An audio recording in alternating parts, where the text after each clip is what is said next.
When talking in my target language, I feel like there are some barriers that are impossible to pass. I feel like I can't explain what's in my head.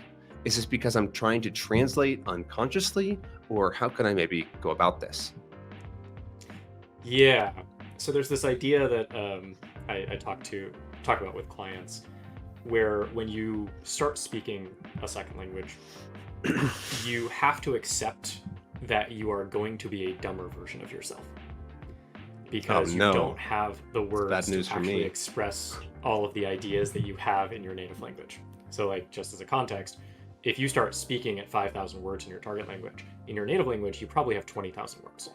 So, the ability to express intricate ideas is built into your native language, and it is not built into your target language until you've gone much, much further.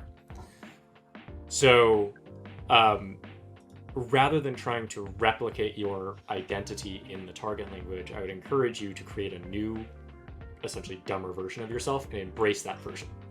So you can even go so far as to try and have simpler thoughts in the target language. Um, and if you do this and you really narrow your focus to what you can actually express, then you can build on top of it and over time make it more and more competent and capable.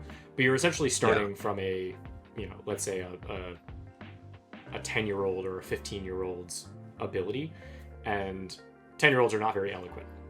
So don't expect to be able to um, have the same level of eloquence in your target language for a while. That's something that you have to build up over time once you've created this new, simpler version of yourself and then built on top of it over time.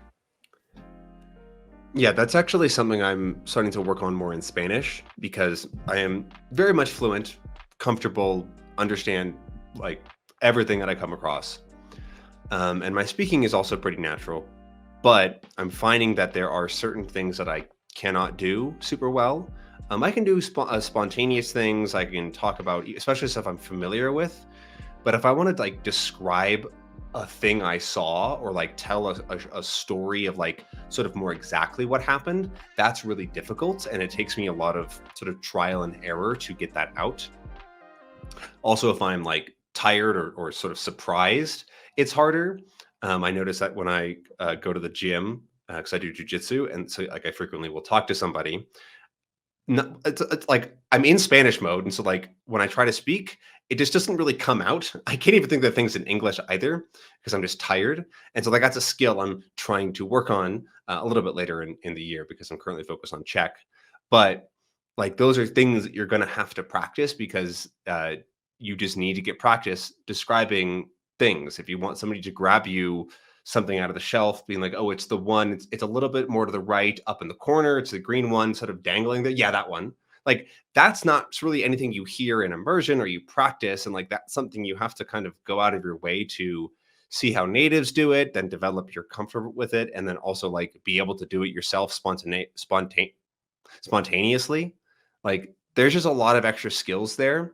And so, like Ethan said, you sort of start with a little more simplistic speaking and like just daily conversation, doing stuff that's natural, and then building up the rest of those skills that you don't really think of as skills since they're like just built into the language for you and trying to realize, oh, this is something I actually have to work on, even though it seems really basic.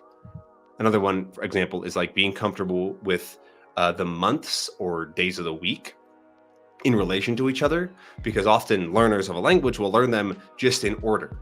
It's not really like an abstract thing that they can just pull, be like, oh yeah, in a couple days, or like the day after Friday, or whatever it is, like things like that that you just need to be able to use naturally have to just come with time and noticing it in immersion, because you can't just learn the list of the days of the week and then immediately translate, because that's just not how it always works.